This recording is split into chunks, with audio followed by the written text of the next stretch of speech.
Hello नमस्कार राम राम। आप सभी विद्यार्थियों का आपके अपने विद्यास्थल में स्वागत है। तो उम्मीद करते हैं तुम लोग जहाँ होगा वहाँ लाजवाब शानदार बेमिसाल अद्भुत का जब मस्त स्वस्थ तंदुरुस्त होकर अपने जीवन में कुछ अच्छा करने का प्रयास कर रहा होगा। तो काफ़ी समय बाद वीडियो अपलोड हो रहा है चैनल पे, क्योंकि थोड़ा किसी काम में व्यस्त थे। तो अब ये व्यस्तता भाई जीवन है, व्यस्तता थोड़ा इधर उधर का रहेगा ही। बाकी तुम लोग का चलेगा सिलेबस, ऐसा नहीं है कि रुक जाएगा। सिलेबस तो कंटिन्यू करना ही है। हाँ, थोड़ा सा अल्टरनेट हो जा रहा है, तो अल्टरनेट हो जा रहा है। देखो, अल्टरनेट हो भी गया, नाम भी है चैप्टर का अल्टरनेटिंग करें। ठीक है, थोड़ा इधर उधर हो जा रहा है, तो बाकी उस समय तुम लोग रिवीजन किया करो, न्यूमेरिकल प्रैक्टिस कर किया करो, रिवीजन कर लिया करो चैप्टर्स का। बाकी चैनल पे वीडियो अपलोड होता ही रहेगा। तो जो आज का चैप्टर है वो उसका चैप्टर का नाम है अपने पास अल्टरनेटिंग करंट। तो ये क्लास 12th का चैप्टर नंबर 7 है, अल्टरनेटिंग करंट। अभी हम लोग क्या देखे थे, इसके पहले हम लोग देखे थे इलेक्ट्रोमैग्नेटिक इंडक्शन। अब इलेक्ट्रोमैग्नेटिक इंडक्शन में हम लोग क्या देखे थे कि अपने पास एक कॉइल होता था। इस कॉइल में अगर हम लोग मैग्नेट लेके जाते थे तो इस कॉइल में करंट जनरेट होता था। ठीक है, जैसे और वो कैसे होता था, तो अपोज करता हुआ होगा। जैसे मान लो ये नॉर्थ पोल है और इस नॉर्थ पोल को हम आगे लेके जा रहे हैं, तो इसमें जो करंट का डायरेक्शन हो जाएगा वो कुछ ऐसा हो जाएगा, मतलब एंटी क्लॉकवाइज। ये नॉर्थ पोल मतलब अपोज करेगा लेंज लॉ के अकॉर्डिंग, याद हो। और माइनस का साइन आता था फैराडे लॉ के अकॉर्डिंग, मतलब इक्वेशन में हम लोग लिखते थे। तो ये नॉर्थ, फिर इसको जब हम बाहर लेके आएंगे, मतलब इस नॉर्थ को जब हम इधर लेके आएंगे, तो इसमें जो जनरेट हो जाएगा मतलब इस तरीके का करंट का डायरेक्शन हो जाएगा, मतलब करंट का डायरेक्शन चेंज हो जाएगा। है वही मैग्नेट, ठीक है। जैसे मान लो क्या है वही मैग्नेट, एक ही मैग्नेट है, लेकिन जब हम इसको पास में लेके जा रहे हैं तो यहाँ पे नॉर्थ पोल जनरेट हो रहा है। कहने का मतलब इसमें जो करंट का डायरेक्शन है एंटी क्लॉकवाइज है। और जब इसी मैग्नेट को हम इससे दूर लेके जा रहे हैं तो इसमें जो करंट का डायरेक्शन है वो चेंज हो जा रहा है, और वो हो जा रहा है क्लॉकवाइज डायरेक्शन। मतलब एक ही मैग्नेट की वजह से उसी वायर में उसी वायर में एक बार एंटी क्लॉकवाइज करंट हो रहा है, एक बार क्लॉकवाइज करंट हो रहा है। तो मतलब क्या ये करंट का डायरेक्शन कंटिन्यूसली चेंज हो रहा है, कंटिन्यूसली चेंज हो रहा है करंट का डायरेक्शन। मतलब नॉर्थ पोल को हम आगे लेके गए तो वहाँ एंटी क्लॉकवाइज, बाहर लेके आए तो क्लॉकवाइज, मतलब वायर में करंट का डायरेक्शन कंटिन्यूसली चेंज हो रहा है। तो जब कभी भी वैसा करंट जिसका डायरेक्शन कंटिन्यूसली चेंज होता रहता है और साथ में मैग्नीट्यूड भी चेंज होता है। मैग्नीट्यूड कैसे चेंज हो रहा है, जैसे हम इसको दूर रखे हैं तो हो सकते हैं यहाँ पे कम मैग्नीट्यूड, जैसे पास लेके जाएंगे तो मैग्नीट्यूड बढ़ता जाएगा, दूर लेके आएंगे तो मैग्नीट्यूड धीरे धीरे डिक्रीज होगा। तो मतलब मैग्नीट्यूड और डायरेक्शन, ऐसा कोई करंट जिसका मैग्नीट्यूड और डायरेक्शन दोनों कंटिन्यूसली चेंज होता रहेगा एक पीरियोडिक टाइम के बाद, तो उस वाले करंट को हम लोग बोलते हैं अल्टरनेटिंग करंट। तो कुल मिला के जो इलेक्ट्रोमैग्नेटिक इंडक्शन में हम लोग करंट जनरेट किए थे, देखो धीरे धीरे चला है। सबसे पहले हम लोग चार्ज पढ़े हैं, फिर इलेक्ट्रिसिटी के बारे में पढ़े हैं, कैपेसिटेंस, ये सब पढ़ लिए हम लोग। उसके बाद हम लोग मैग्नेटिक मैटर देखे थे। मैग्नेटिज्म मैटर में हम लोग को ये देखने का मिला, पहले तो ये देखे हम लोग कि करंट की वजह से मैग्नेटिक प्रॉपर्टी देखने को मिलता अपने को। उसके बाद ये देखिए कि मैग्नेट की वजह से भी हम लोग करंट डेवलप कर सकते हैं। ये देखिए, अब मैग्नेट की वजह से जो करंट डेवलप हो रहा है वो कौन सा करंट डेवलप हो रहा है, अल्टरनेटिंग करंट। तो अब उसी करंट के बारे में अपने को पढ़ना है, ठीक है, अल्टरनेटिंग करंट के बारे में। तो इस पे पूरा एक चैप्टर है, केवल उस करंट के बारे में जो हम लोग मैग्नेट से डेवलप कर रहे थे। तो अब देखा जाए होता क्या है कि an electric current whose magnitude, highlight कर देते हैं, तुम लोगों को नजर आएगा बढ़िया से। तो क्या रहा, एक ऐसा electric current whose magnitude varies with time and direction reverse periodically, मतलब जिसका मैग्नीट्यूड चेंज होगा और डायरेक्शन जो है रिवर्स करेगा पीरियोडिकली, मतलब एक समय के बाद। तो उसी करंट को हम लोग क्या बोल देते हैं, अल्टरनेटिंग करंट। ये तो बेसिक एक डेफिनेशन हो गया। उसका जो फ्रीक्वेंसी है, it has certain frequency of oscillation, मतलब जब हम इसका ग्राफ बनाएंगे तो उसका जो फ्रीक्वेंसी अपने को देखने को मिलेगा तो एक सर्टन फिक्स फ्रीक्वेंसी अपने को देखने को मिलेगा। अल्टरनेटिंग ईएमएफ लीड्स टू, अब देखो इससे होता क्या है कि अगर हम लोगों के पास अल्टरनेटिंग करंट है तो अल्टरनेटिंग करंट मतलब हम लोग अल्टरनेटिव ईएमएफ के बारे में बात करें, leads to sinusoidal varying current with time and instantaneous current is given by.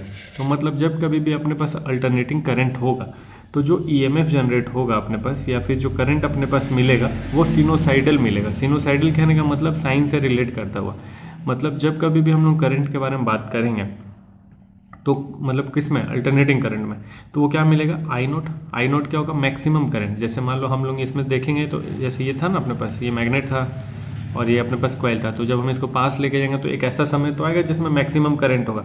तो वो मैक्सिमम करंट को हम क्या बोलते हैं, आई नॉट। और साथ में जब डायरेक्शन इसका कंटिन्यूसली चेंज हो रहा है तो इसको हम क्या बोल देंगे, सिनोसाइडल फंक्शन। तो सिनोसाइडल है तो हम लोग क्या बोल देंगे, साइन ओमेगा टी। ओमेगा क्या है यहाँ पे, फ्रीक्वेंसी है, टी क्या है, टाइम है, ठीक। उसी तरीके से अगर हम लोग ईएमएफ लिखने जाएंगे तो ईएमएफ के लिए भी ऐसे लिख देंगे, ई नॉट मैक्सिमम हो जाएगा, साथ में क्या हो जाएगा, साइन ओमेगा टी। ऐसे अगर हम लोग पोटेंशियल लिखने जाएंगे तो पोटेंशियल के लिए भी सेम लिख देंगे। यहाँ पे I naught, E naught, V naught, ये क्या मैक्सिमम वैल्यू है। और साइन ओमेगा टी क्यों हो रहा है, क्योंकि सिनोसाइडल करंट है इसमें अपने पास। जब कभी भी हम लोग अल्टरनेटिंग करंट के बारे में बात करते हैं तो सिनोसाइडल होता है, इसीलिए हम लोग क्या कर रहे हैं, साइन के साथ लिख रहे हैं। तो इतना क्लियर हो गया होगा, समझ आया होगा। अब देखो जब इसका ग्राफ हम लोग बनाने जाएंगे तो ग्राफ कैसा मिलेगा, तो ये पोटेंशियल का ग्राफ है टाइम का रेस्पेक्ट में। तो देखो सबसे पहले पोटेंशियल 0 था, तो एक ऐसा समय आएगा कि पोटेंशियल राइज करता हुआ जाएगा, मैक्सिमम पे पहुंचेगा। वो जो मैक्सिमम पोटेंशियल है उसी को हम लोग क्या बोल रहे हैं, वी नॉट, आई नॉट या फिर ई नॉट, ये जो मैक्सिमम वैल्यू है, ठीक है, ये मैक्सिमम वैल्यू, ठीक। अब ये कौन से टाइम पे हुआ होगा, तो हम ऐसा मान लेते हैं कि किसी टाइम t/4 पे हुआ होगा, मतलब अपना पूरा साइकिल हम t टाइम पे ले रहे हैं, पूरा यहाँ से लेके यहाँ तक एक साइकिल जो है, मतलब करंट मैक्सिमम हुआ फिर मिनिमम हुआ, ठीक है, और डायरेक्शन भी चेंज किया। देखो करंट पहले पोटेंशियल मैक्सिमम हुआ फिर मिनिमम हुआ, तो ये मिनिमम कौन से केस टाइम तक हुआ, t/2 तक हुआ। फिर से क्या होगा, डायरेक्शन चेंज करके मैक्सिमम होगा और फिर मिनिमम हो जाएगा, क्योंकि एक ही साइकिल में ये सब होना है। सबसे पहले पॉजिटिव में मैक्सिमम होकर फिर मिनिमम होगा, फिर नेगेटिव में मैक्सिमम होकर मिनिमम 0 पे आ जाएगा। तो ये पूरा कहानी एक साइकिल में होना है। तो उस एक साइकिल का जो टाइम पीरियड है हम कितना ले रहे हैं, 0 से लेके t तक। तो 0 से लेकर t तक जब हम एक टाइम पीरियड ले रहे हैं तो आधे टाइम पे वो क्या होगा, उसका वैल्यू फिर से 0 हो जाएगा। लेकिन t/4 पे अगर हम लोग बात करने जाएंगे तो मैक्सिमम होगा, t/4 पे मैक्सिमम है। उसी तरीके से फिर यहाँ पे 3t/4 पे बात करेंगे तो भी मैक्सिमम है, लेकिन अपोजिट डायरेक्शन में। देखो ये पॉजिटिव है, ये नेगेटिव है, तो ये प्लस के डायरेक्शन में मैक्सिमम है, नेगेटिव के डायरेक्शन में मैक्सिमम है। तो t/4 पे मैक्सिमम, 3t/4 पे भी मैक्सिमम, लेकिन एक बार पॉजिटिव में एक बार नेगेटिव में। तो ये आया अपने पास सिनोसाइडल, मतलब अगर ग्राफ बनाना हो इन सब के लिए तो ये ग्राफ कुछ ऐसा बन जाएगा, ठीक। अब यहाँ पे क्या क्या बोल रहा है सुन लिया जाए। कह रहा है कि where I E V are instantaneous value of current, E M F voltage, and where I naught V naught P और V I naught E naught V naught are peak value of them, मतलब जिसको maximum value. ये बात हम बता दिए कि आई not हो जाए, चाहे ई नॉट हो जाए, चाहे वी नॉट हो जाए, क्या है, मैक्सिमम वैल्यू है। और ये जो चीज़ है आई जो हम लोग निकाल रहे हैं अल्टरनेटिंग करंट का, चाहे ई निकाल रहे हैं अल्टरनेटिंग करंट का, चाहे वी निकाल रहे हैं अल्टरनेटिंग करंट का, तो ये इंस्टेंटेनियस वैल्यू है, ये उस समय का वैल्यू है। ये क्या है, इंस्टेंटेनियस वैल्यू है। और ये सब क्या था अपने पास, मैक्सिमम वैल्यू। तो मैक्सिमम वैल्यू के साथ साइन को हम लगा के रखेंगे तो अपने को इंस्टेंटेनियस वैल्यू मिलेगा। तो यहाँ तक क्लियर है। अब हम लोग बात कर लिए इसको मेज़र कैसे करेंगे। हमको तो पता चल गया कि हम लोग निकाल कैसे सकते हैं या फिर डिनोट कैसे कर सकते हैं, लेकिन अगर हम लोग को मेज़र करना है कि भाई कितना करंट है ये बता दो हमको, तो अगर हमको करंट मेज़र करना हो तो कैसे करेंगे, तो देख लीजिए मेज़रमेंट ऑफ किसके बारे में पढ़ना अपने को, AC के बारे में। तो कह रहा है कि जब कभी भी AC के बारे में मेजरमेंट के बारे में बात होगा तो हम लोग उसको DC वोल्ट मीटर से कैन नॉट मेज़र कर सकते हैं। मतलब हम लोग जिस इंस्ट्रूमेंट से अभी तक करंट मेज़र कर रहे थे उस इंस्ट्रूमेंट से करंट को मेज़र नहीं कर सकते, क्योंकि वो जो भी इंस्ट्रूमेंट था वो DC के लिए था। DC मतलब होता है डायरेक्ट करंट, लेकिन अभी अपने पास जो करंट है वो अल्टरनेटिंग करंट है, और अल्टरनेटिंग करंट है तो जो मेजरमेंट या फिर जो इंस्ट्रूमेंट होगा वो भी अलग होना चाहिए। तो कह रहा है कि जैसे भी हम लोग बात करते हैं DC वोल्ट मीटर के लिए, उससे हम मेज़र नहीं कर सकते। तो as average value of AC voltage over one cycle of AC is 0।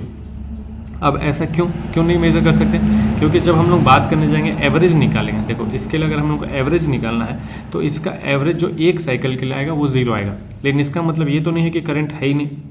अगर हम बात करें कि भाई यहाँ पे एक साइकिल में कितना करंट है, तो एक साइकिल कहने का मतलब क्या है, 0, पॉजिटिव से 0, नेगेटिव से 0।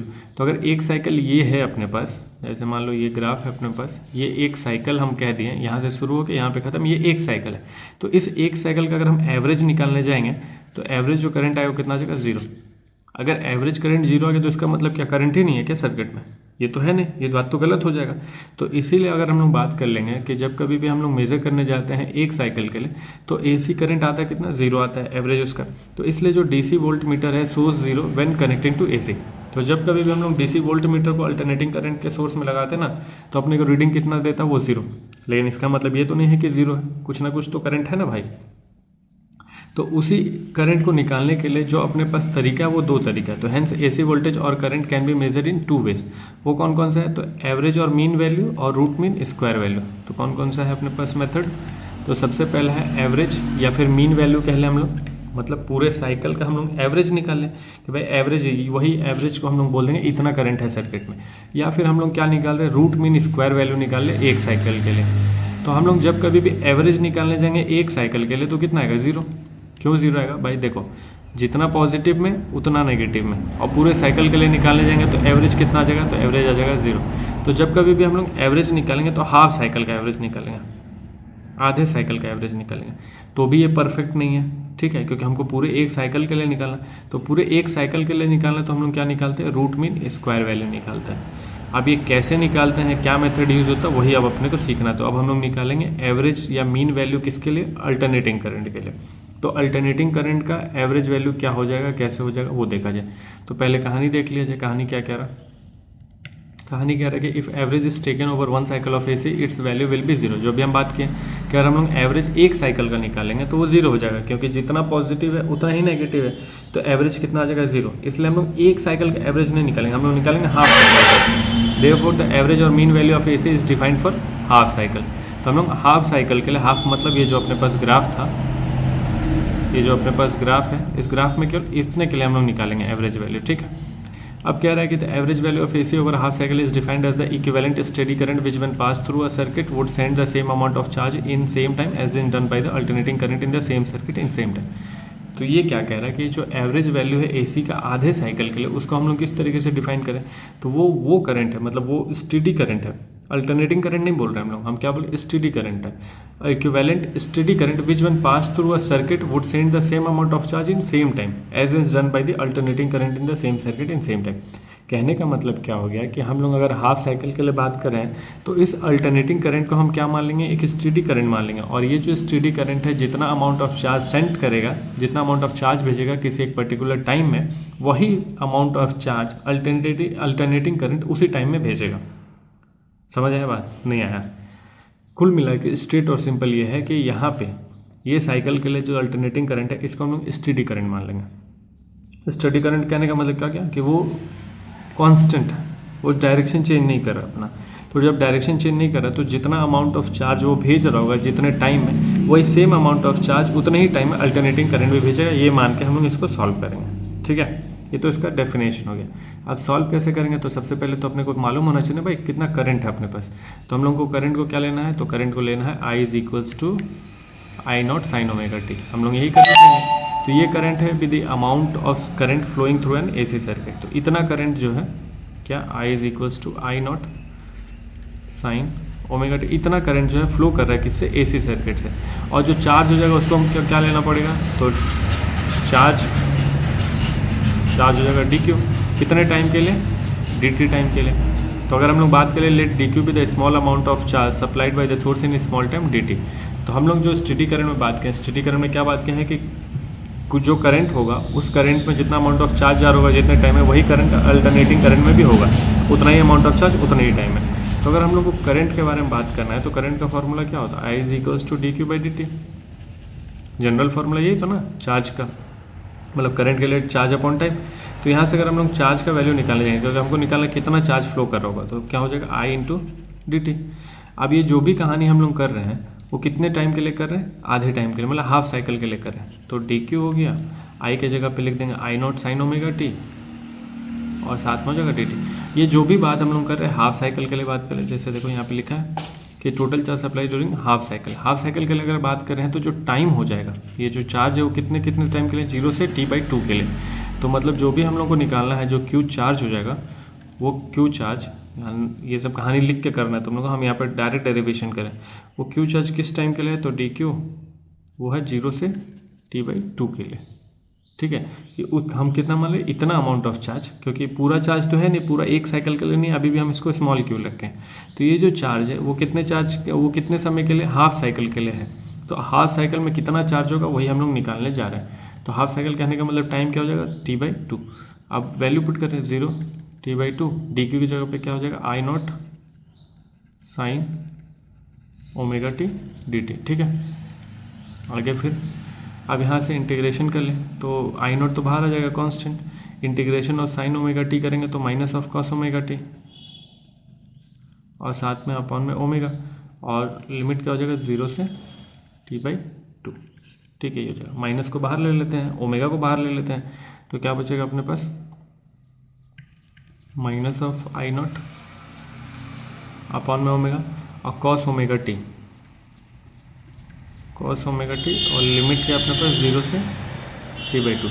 अब देखो लिमिट पुट करेंगे अगर हम लोग, आई नॉट ओमेगा तो रहेगा, तो कॉस ओमेगा टी के जगह पे t/2, cos omega t/2 minus cos omega 0, ठीक है। अब कॉस ओमेगा 0 मतलब कॉस 0, इसका वैल्यू तो 1 आ जाएगा, तो ये हो जाएगा अपने पास minus of I naught omega, omega का वैल्यू रखेंगे 2π/t। ओमेगा जो एंगुलर फ्रीक्वेंसी का फॉर्मूला होता है ये हो गया t/2, t से t कैंसिल, 2 से 2 कैंसिल, बचेगा cos पाई, और ये अपने पास cos 0। ठीक है, cos पाई का वैल्यू मतलब cos 180 डिग्री, cos 180 डिग्री का वैल्यू -1, तो ये हो गया -1, और cos 0 का वैल्यू 1, तो ये हो गया 1, ये होगा -2 और बाहर है 2 माइनस, तो माइनस माइनस कैंसिल, तो कुल मिला के जो बचेगा अपने पास वो कितना आ जाएगा, तो 2I0 ओमेगा। ये क्या है अपने पास, ये चार्ज है। चार्ज कितने के लिए है, कितने साइकिल के लिए, हाफ साइकिल के लिए। मतलब जब कभी भी अल्टरनेटिंग करंट हाफ साइकिल में देखेंगे हम लोग, तो उसमें जो चार्ज फ्लो करेगा वो चार्ज इतना फ्लो करेगा हाफ साइकिल के लिए। ठीक है, अब हमको निकालना एवरेज करंट कितना हो जाएगा, तो हाफ साइकिल के लिए जो एवरेज करंट हो जाएगा उसके लिए हम लोग यहीं पे बात कर लेते हैं। हमको निकालना एवरेज करंट, तो क्या हो जाएगा, चार्ज अपॉन में टाइम, तो चार्ज और टाइम कितना है, t/2 है। आधे साइकिल के लिए बात करें, क्योंकि हम लोग एवरेज करंट निकाल रहे हैं हाफ साइकिल के लिए। हम लोग को एवरेज करंट हाफ साइकिल के लिए निकालना था, तो सबसे पहले चार्ज मालूम होना चाहिए कि भाई हाफ साइकिल में कितना चार्ज फ्लो कर रहा है, तो वो चार्ज हम लोग ये निकाल लिया। तो कितना हो जाएगा यहाँ पे 2I0 अपॉन में ओमेगा, और t 2 पर चला गया, तो क्या क्या वैल्यू पुट करेंगे, तो ये हो जाएगा 4I0 और ओमेगा की जगह 2π/t, t से t कैंसिल, तो कुल मिला के जैसे देखो ये हो गया 4I0, ओमेगा की जगह पे 2π/t और ये t, तो 2π बचेगा, 2 से 2 मार देंगे तो यहाँ बचेगा 2I0 अपॉन में पाई, तो 2I0 अपॉन में पाई। और जब वैल्यू पुट करके सॉल्व करेंगे, मतलब पाई का वैल्यू रखेंगे और 2 से डिवाइड करेंगे, तो बचेगा 0.637। तो कुल मिला के जो अपने पास एवरेज करंट आ जाएगा वो क्या आ जाएगा, 0.637I0। मतलब अगर हम लोग हाफ साइकिल के लिए एवरेज करंट निकालने जाएंगे तो कितना हो जाएगा, 0.637 times of maximum current. I0 क्या होता है, मैक्सिमम करंट। तो ये याद रखना है, ये जो अपने पास आया ना ये इक्वेशन, इसको याद रखना है कि अगर हम लोग एवरेज करंट निकालने जा रहे हैं हाफ साइकिल के लिए, तो वो कितना होता है, तो average value of AC is 0.63 times off peak value of AC। तो ये किस मेथड से हम लोग निकाले हैं, ये हम लोग निकाले हैं एवरेज मेथड से या फिर मीन मेथड से। अब हम लोग को निकालना है रूट मीन स्क्वायर वैल्यू। तो जो रूट मीन स्क्वायर वैल्यू होगा वो फुल साइकिल के लिए होगा। ये तो अभी हम लोग हाफ साइकिल के लिए बात किए कि ये जो करंट हम लोग निकाले हैं ये हाफ साइकिल के लिए था। अब हम लोग निकालेंगे फुल साइकिल के लिए। फुल साइकिल के लिए कितना करंट हो जाएगा, एवरेज करंट हो जाएगा। तो अपने को ये मालूम है कि फुल साइकिल के लिए अगर हम लोग एवरेज निकाले जाएंगे तो वो तो जीरो आता है। तो किस तरीके से सॉल्व करेंगे कि भाई जीरो ना आ जाए, तो वही अब देखना है, अपने को सीखना है, समझना है। तो सबसे पहले कहानी देख लिया जाए। कहानी क्या कह रहा है, तो कह रहा है कि as average value of AC complete cycle is zero. ये मालूम है अपने को कि अगर हम लोग एवरेज निकालने जाएंगे कंप्लीट साइकिल के लिए कितना जगह जीरो, तो it can not be used for calculating power. तो ये जो चीज़ है इससे हम लोग पावर को कैलकुलेट नहीं कर सकते। तो हम लोग क्या करेंगे यहाँ पे फॉर दिस, इसके लिए हम लोग क्या करेंगे, a more appropriate quantity is to be defined which is known as RMS। तो हम लोग एवरेज नहीं निकालेंगे, इस बार हम लोग निकालेंगे रूट मीन स्क्वायर। किसके लिए निकालेंगे, root mean square value of current. It is measured in for complete cycle. तो हम लोग एवरेज निकालेंगे तो जीरो आ जाएगा। तो जीरो आ जाएगा तो हम लोग पावर कैलकुलेट नहीं कर पाएंगे। तो जब पावर कैलकुलेट नहीं कर पाएंगे तो हम लोग क्या निकालेंगे, रूट मीन स्क्वायर वैल्यू निकालेंगे जो निकलेगा कंप्लीट साइकिल के लिए। तो ये तो बात हो गया। अभी निकलेगा कैसे, तो it is defined as the static current. तो इसको भी हम लोग क्या मान लेंगे, स्टैटिक। एक मिनट, हाँ, तो ये भी क्या हो जाएगा, static current which can pass through a given resistance. तो अब हम लोग क्या लगा दिए हैं, अब हम लोग के पास सर्किट में रेजिस्टेंस है। अब रेजिस्टेंस क्यों लगा रहे हैं, पावर कैलकुलेट करने के लिए। तो it is defined as the static current which can pass through a given resistance for a time produce same heat as that heat be produce by alternating current. तो हम लोग क्या यहाँ पे लेट करके करेंगे, तो जैसे मान लो जितना है, जैसे अल्टरनेटिंग करंट है, अब अल्टरनेटिंग करंट जिस सर्किट में हो रहा है वहाँ पर अगर हम एक रेजिस्टेंस लगा देंगे तो उसमें कुछ हीट प्रोड्यूस होगा। तो यहाँ पे जो रूट मीन स्क्वायर वैल्यू उसको भी डिफाइन इस तरीके से किया गया है। ये एक तरह का स्टैटिक करंट अगर किसी एक सर्किट से पास कर रहा है जिसमें एक रेजिस्टेंस लगा हो, तो जितना हीट वो प्रोड्यूस करेगा सेम हीट प्रोड्यूस करेगा कि कौन, alternating current for same resistance in same time. समझ, जो उधर हम लोग बात किए थे स्टैटिक करंट लेके हाफ साइकिल के लिए, वही बात यहाँ पे हो रहा है फुल साइकिल के लिए, लेकिन इस बार हम लोग यहाँ पे रेजिस्टेंस लगा दिया है। ठीक है, वहाँ पे हम लोग बात कर रहे थे कि आधे साइकिल में जितना amount of charge steady current किसी टाइम में पास करेगा उतना ही चार्ज अल्टरनेटिंग करंट भी पास करेगा। चार्ज के लिए बात हो रहा था, यहाँ पे पावर के लिए बात हो रहा है कि किसी एक कंप्लीट साइकिल में अगर कोई स्टेडी करंट किसी रेजिस्टेंस में कुछ हीट प्रोड्यूस कर रहा है, तो वही same amount of heat alternating current भी उसी रेजिस्टेंस में उतने ही टाइम में करेगा, ऐसा मान लिया गया। अब यहाँ पे जो करंट है अपने पास, मतलब जब हम लोग अल्टरनेटिंग करंट के बारे में बात कर रहे हैं तो जो करंट है अपने पास वो कितना है, तो करंट तो भाई सेम ही है। वो करंट को हम लोग क्या लेंगे, I is equals to I naught sine omega t. Current तो यही है अपने पास, लेकिन हमको क्या निकालना है, पावर निकालना है। पावर से क्या होगा, हीट प्रोड्यूस होगा। तो अपने पास हीट का फॉर्मूला क्या होता है, आई स्क्वायर आर टी, याद है ना ये, H is equals to I square R T. अब ये जो हीट है इसको हम किससे रिलेट करेंगे, वर्क डन से रिलेट करेंगे। ठीक है, कि जितना काम होगा उतना ही तो हीट प्रोड्यूस होगा। तो वही बात यहाँ पे हो जाएगा कि जो भी अपने पास सर्किट है उस सर्किट में हम लोग क्या ले लेंगे, एक let I is equals to I naught sine omega t पे द करंट, ये करंट हो गया अपने पास थ्रू AC सर्किट, और उसमें रेजिस्टेंस कितना ले लेंगे, R रेजिस्टेंस हो जाएगा। DW क्या हो जाएगा, small amount of work done small time DT। ठीक, तो अगर DW वर्क डन है तो वर्क डन कितना हो जाएगा, आई स्क्वायर R, और टाइम क्या हो जाएगा DT। स्मॉल वर्क DW, जैसे हीट के लिए DW और T के लिए DT हो गया। DW आई की जगह पे क्या लिख दें, आई नॉट, मतलब स्क्वायर हो जाएगा, तो I naught square sine square omega T R DT। कुल मिला के जो वर्क डन आया अपने पास ये निकल गया है वर्क डन। अब ये क्या है, ये छोटा सा वर्क डन है, लेकिन अपने को वर्क डन कहाँ से कहाँ करना है, 0 से लेकर पूरे T टाइम तक वर्क डन करना है। तो अगर टोटल वर्क डन निकालने जाएंगे तो ये DW का इंटीग्रेशन कहाँ से कहाँ तक, 0 से T तक, 0 से T तक I naught square sine square omega T R DT। तो ये तो सीधा सीधा W हो गया, टोटल वर्क डन हो गया। अब यहाँ से क्या क्या, तो यहाँ से आई नॉट बाहर निकाल दें कांस्टेंट, साइन स्क्वायर R बाहर निकल जाएगा कांस्टेंट, तो बचेगा क्या, 0 से T sign square omega T DT, ये बचा। तो इंटीग्रेशन ऑफ साइन थीटा क्या होता है, कॉस थीटा, लेकिन यहाँ पे है साइन स्क्वायर थीटा। तो यहाँ पे देखो थोड़ा सा यही सब गड़बड़ हो जाता है, जब तुम लोग डेरिवेशन वगैरह करेगा ना तो थोड़ा सा यही सब गड़बड़ हो जाएगा। अब यहाँ पे हम लोग क्या अप्लाई करेंगे, तो यहाँ पे हम लोग ये फॉर्मूला अप्लाई करेंगे, दिख रहा ना। तो क्या फॉर्मूला होता है, तो sine square theta is equals to 1 minus cos 2 theta upon में 2, ये होता है फॉर्मूला। ठीक है, साइन स्क्वायर थीटा का निकाला, या फिर इसको लीनियर में लिखना चाहें तो मैं लिख सकते हैं 2 sine square theta equals to 1 minus cos 2 theta, या फिर कॉस 2 थीटा का फॉर्मूला अगर याद हो तुम लोग को 1 माइनस 2 साइन स्क्वायर थीटा। तो मतलब इन तीनों में से कोई भी एक रिलेशन याद है तो यही रिलेशन हमको यहाँ पे इस्तेमाल करना है। तो साइन स्क्वायर थीटा की जगह पे हम लोग क्या लिखेंगे, तो लिखेंगे 1 माइनस कॉस 2 थीटा, तो 2 थीटा मतलब ओमेगा टी अपॉन में 2, और साथ में क्या जाएगा DT। अब यहाँ से क्या होगा, तो आई स्क्वायर 2 बाहर आ जाएगा, इंटीग्रेशन 0 से T 1 DT माइनस इंटीग्रेशन 0 से T cos 2 omega T DT। ठीक है, अब इसको ब्रैकेट में लिख देते हैं। ठीक, अब क्या कर लें, तो आगे सॉल्व कर लें, तो W is equals to I square R naught है ये 2, यहाँ हो जाएगा T, सीधा सीधा ये हो जाएगा T minus of cos 2 omega T. तो integration of sine and cosine in complete cycle is 0। क्यों, क्योंकि पूरे साइकिल के लिए अगर हम लोग बात करने जाएंगे, पूरा साइकिल मतलब 0 से T हो जाएगा, तो पूरे साइकिल के लिए साइन हो चाहे कॉस हो उसका इंटीग्रेशन क्या आ जाएगा, 0। तो ये हो गया 0। अब वैल्यू पुट करेंगे तो आई स्क्वायर आर टी अपॉन में 2, तो ये आया अपने पास क्या, वर्क डन। ये आया वर्क डन, या फिर ऐसा कह low heat produce for a complete cycle. एक पूरे कंप्लीट साइकिल के लिए जो हीट प्रोड्यूस होगा वो ये है, लेकिन अपने को हीट से मतलब है क्या, अपने को तो करंट चाहिए। तो करंट कैसे निकलेगा, तो हम लोगों के पास ये एक रिलेशन आ गया जिसको हम रिप्लेस कर देंगे H से, तो H हो जाएगा आई स्क्वायर आर टी DT। ठीक है, ये हो गया अपने पास, इसी रिलेशन को हम लोग कॉपी पेस्ट करके ये लिख दें। लेकिन अगर अपने पास रूट मीन स्क्वायर है, अपने पास जो करंट है उसको हम क्या बोल दिए, RMS। तो RMS करंट अगर है अपने पास तो इसको हीट 1 बोल दो, हीट 2। तो RMS करंट है अपने पास तो वो कितना हो जाएगा, ये हो जाएगा आई स्क्वायर आर टी। रिलेशन तो वही होना आई स्क्वायर आर टी, लेकिन आई स्क्वायर आर टी में आई की जगह पर क्या लिख दिया, IRMS, मतलब कौन सा, रूट मीन स्क्वायर वाला करंट हो जाएगा। अब ये दोनों में हम लोग बात करने जाएंगे तो according to definition heat developed दोनों में क्या होगा, इक्वल होगा। यहाँ हम बात करें स्टेडी करंट अल्टरनेटिंग करंट के लिए, यहाँ हम लोग बात करें RMS के लिए, दोनों में जो हीट होगा वो आपस में इक्वल होगा, H1 is equal to H2।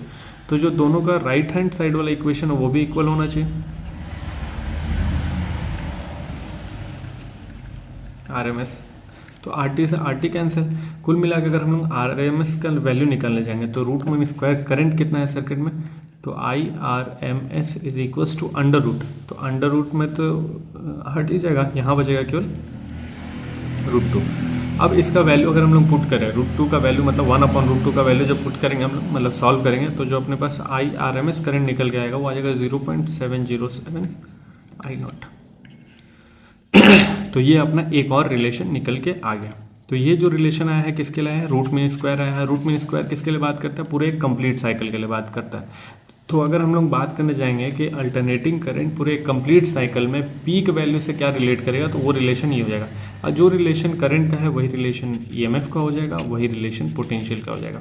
तो ये बात याद रखना कि जो हम लोग एवरेज वैल्यू निकाले तो हाफ साइकिल के लिए था, चार्ज से रिलेट करते हम लोग निकाले थे, और जो रूट मीन स्क्वायर वैल्यू निकाले वो कंप्लीट साइकिल के निकाले और पावर से या फिर हीट से रिलेट करते हुए हम लोग निकाले। ठीक है, दोनों का डेरिवेशन इंपॉर्टेंट है, दोनों डेरिवेशन आता है, दोनों मेथड पूछ लिया जाता है, दोनों का रिलेशन पूछ लिया जाता है कि अगर हम लोग एवरेज करंट बात करने जाएंगे तो मैक्सिमम से क्या रिलेट करेगा, तो 0.6 का से रिलेशन है। अगर रूट मीन स्क्वायर वैल्यू का रिलेशन हम लोग मैक्सिमम करंट से रिलेट करेंगे तो क्या हो जाएगा, तो 0.7 से आ जाएगा। तो ये रिलेशन भी याद रखना पड़ेगा तुम लोगों का।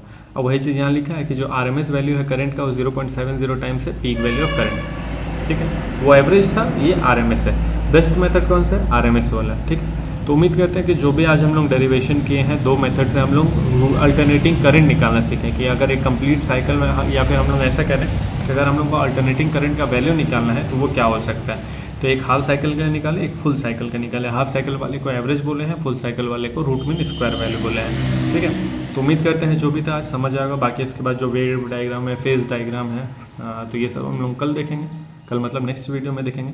तब तक ख्याल रखो, पढ़ाई लिखाई करते रहो, ज़्यादा परेशान नहीं होना है। अगर वीडियो नहीं आता है तो तुम लोग सेल्फ स्टडी भी कर सकते हैं, भगवान बुद्धि दिए हैं तो उसका इस्तेमाल करो। ठीक है, तो मिलते हैं हम लोग, तब तक के लिए राम राम।